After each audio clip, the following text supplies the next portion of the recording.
Jan, I can't eat dairy and I can't have gluten. I'm just going to not have them at all. That's it. I get bloated, I get constipation, I get diarrhea, I burp, I fart. I just feel like shit when I eat gluten and dairy. I have no energy, brain fog, it all goes on. So I'm just not going to have it. I'd love $1 for every time I've heard someone say that. The reality is just eliminating does nothing to fix the problem.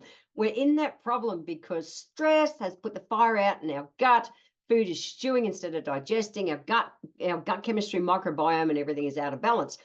That's why you are intolerant. So I've just had enough. I'm just gonna, that's it. It's out. I'm just not gonna have any. Well, do you know what? With that thinking, that does nothing to fix the problem. Nothing. If we just eliminate, that's a band-aid. And all you're doing is keeping a body with an out of balanced body system. Our gut microbiome, our gut digestive system is all out of whack. It's out of whack generally because of stress. Stress puts high cortisol puts fire out in the belly, food stews instead of digesting. So if you just keep eliminating foods that you become sensitive to, your body is still out of balance. So in this podcast, I'm going to talk about how you're reacting negatively to things like gluten and dairy and how to bring them back into balance, because just eliminating is not cool and doesn't get my naturopath tick. You're not fixing the problem, you're doing a band-aid, and it's a shortcut to more problems down the track.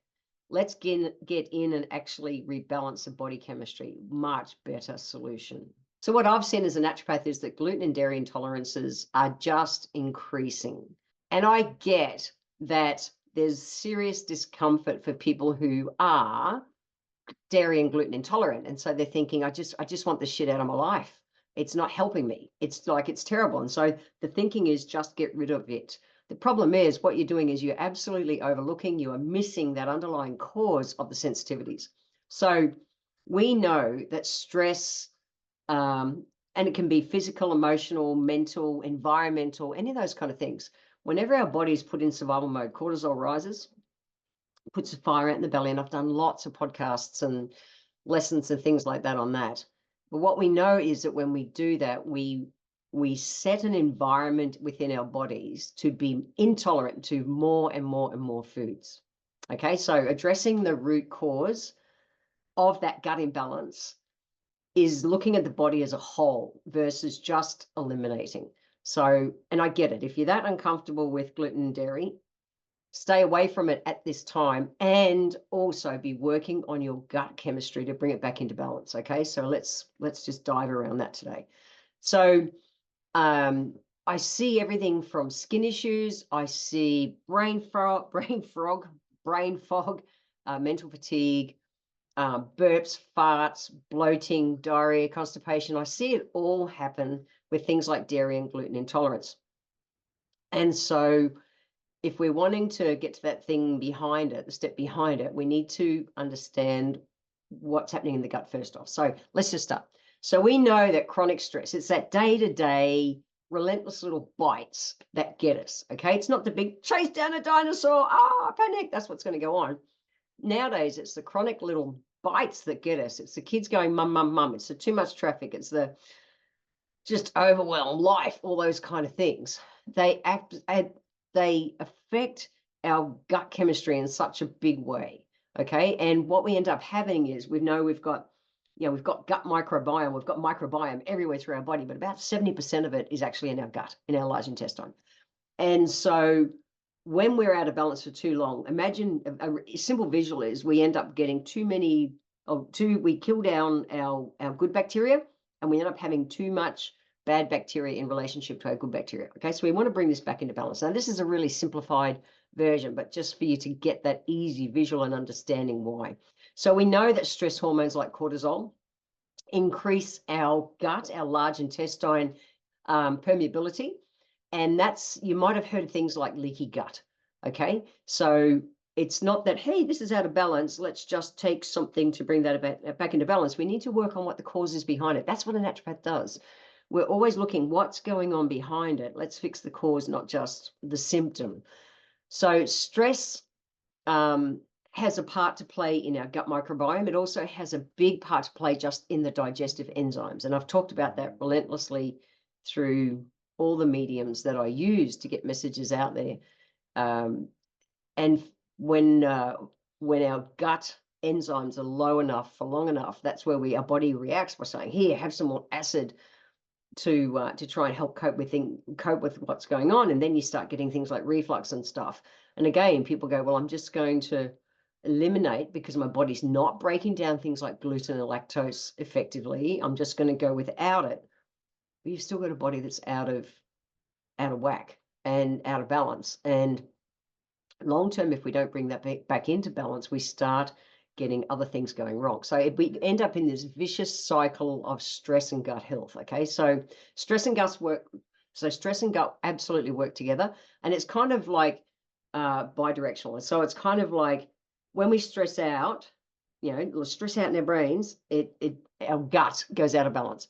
But then when our gut's out of balance, it absolutely influences our mental health, because dysbiosis, which is leaky gut, can lead to inflammation, which is linked to, and we're not going to be taking up all the right amino acids. Our gut microbiome won't be in the right balance. And it ends up, simple things like our happy hormones aren't being fed. And so we get in this loop of whether it's all the way through to things like anxiety and depression, or if it's just simply thinking, fuck, it's too hard. Our mental health gets taxed. So our gut and brain 100% absolutely work together. And so we want to break the loop. We want to break this cycle, because otherwise the stress is going to keep sitting there, exacerbating the symptoms we're getting, and just eliminating things like gluten and dairy is not going to help you in one little bit. So that perpetual stress loop is always in motion until we go, stop, that's it, I've had enough, I'm going to break it at this loop. So let's talk about it. When our gut's out of balance, it can be hard to break down things like the proteins in gluten and dairy. So gluten is a protein, and it's found in wheat, rye, and barley. And then casein is a protein that's found in dairy. And it can be hard for a gut to deal with if the gut is compromised. Now, like I said before, it's like bloating, diarrhea, constipation, headaches, brain fog, joint pain, a lot of inflammation start happening. And that I understand the thinking to just get it out of your body, but we want to do it. So should we just eliminate gluten and dairy? No. Let's talk about fixing the problem. So here are some simple kind of things to think of to actually restore gut chemistry. The first one is we've got to look at diet. We want a diet really rich in fiber, because so many of the vegetable fibrous foods are prebiotics. What people don't realize is that we have prebiotics, probiotics, and postbiotics. Prebiotics are our fiber-rich foods, and our pungents. Our pungents are things like garlic, onions, leeks, shallots. They're our pungent kind of foods. So we want them and our rich fiber foods to feed the fermented foods, which are our probiotics. So this is things like your misos and your tempehs and sauerkraut and kefir and yogurt and kimchi, all those. And kimchi is actually my favorite, just to throw that out there. So we've got to have the right prebiotics to feed our probiotics, to get our postbiotics, which are part of the picture. We actually have a tribiotic system happening in our body. And people just go, oh, my gut's bloated, I'm going to go and just have some probiotics. Yeah, but if you're still eating the wrong food, you're not even feeding that microbiome for it to be able to flourish and definitely produce the postbiotics. So you can be just having that little missing piece. So remember the pungents, remember the fiber-rich foods, and remember your fermented foods. They are excellent choices, pro to produce your post. We also have to look at our stress, whether we like it or not. And so I've done lots of, again, across every medium where I teach anything, from reels to podcasts to lessons and articles and blogs and everything. I talk about the impact of stress. So stress, high cortisol, is causing part of the problem. So we want to be able to, manage that. And I use a couple of things I do. One, I use sleep. Sleep is so important because our cortisol levels, it's meant to be replenishing itself during sleep time. And the very first podcast I ever did is number 1, which is all about sleep and burnout. So we know our adrenals need between 7 and 9 hours sleep a night to bring them back into balance. Nice and simple, start there. If you're having trouble getting to sleep, we need more calcium-rich foods, nuts, seeds, I love things like sesame seeds, and you need the flowery essential oils, things like lavender. Trouble staying asleep, you're generally low in magnesium, nuts and seeds, dark green veggies, and heavy essential oils like vetiver, which helps to ground out a busy brain. And then the other thing that complements adrenals for that, especially around sleep time, is adaptogen herbs. So adaptogen herbs help our body adapt to stress, and adaptogens are a class of herbs. They're not one herb. It's not just Siberian ginseng. It's not just ashwagandha or whatever. It's like it's a combination of herbs to be able, because we're not one body system. All of our body systems can go under stress. So there's different adaptogens that love to work on different elements of our stress and how our body's responding to it. So we've got to look at what's happening behind. Okay, yes, we need our pre-pro foods, biotic foods. We need to be able to manage that stress. We want to be able to help support the body with those digestive enzymes. And so simple things like, I'm such a big fan of kiwi fruit. Green kiwi fruit in particular is a great prebiotic, the fiber in it, but it's also rich in exactly the digestive enzyme that we need to get your gut chemistry, get that upper gut starting to come back into balance. But also some simple things like L-glutamine and zinc can also help support our gut lining as well. So we want to do everything we can nutritionally to be able to take the pressure off our digestive system so it can start healing again. Even boring stuff like water. Water is so important to help maintain that mucus lining. So anywhere open to the air, eyes, ears, nose, mouth, bum, is called it's a mucus system. Okay, so it's got like a protective lining to it, literally to help stop it drying out and everything. And so if we're not hydrated enough, that lining, the integrity of that lining of the intestines won't be intact.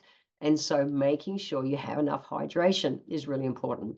So for me, gluten and dairy intolerances aren't a big gluten and dairy intolerance. I never can have it again in my life. Well, I have worked with so many patients in clinic where all we've done is gone, yep, stay off it for the moment.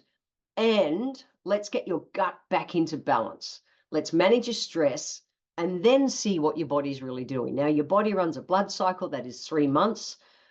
Every 3 months, it's like you've got a new gut chemistry. So if you can focus on things like sleep, your nutrition, hydration, bringing up enzymes, really feeding your body those pre and probiotic kind of foods, you have no idea where your gut can be in 3 months' time. And I know that everyone I've worked with in the past who's had a gluten and dairy intolerance has been able to come back into balance. Don't just eliminate. Otherwise, you've still got things like dysbiosis and leaky gut, which is being driven from that stress and everything, still happening in your body, and all you've done is eliminate. We want to restore our gut chemistry. We want to be able to come from a place of prevention and reduce and eliminate the intolerances that are impacting our overall health, not just reduce or eliminate the foods that are reacting to the fact that our body is out of health. Stop doing Band-Aids. And if you're going to supplement, if you're looking for something, go for a tribiotic, not just a probiotic, and make sure you're eating the right foods to be able to bring that gut microbiome back into balance. Dairy and gluten are not the evil that people make them out to be. Our body is just bloody tired and stressed on the inside. That's all it is. Bring it back into balance. Fix the cause, not the symptom.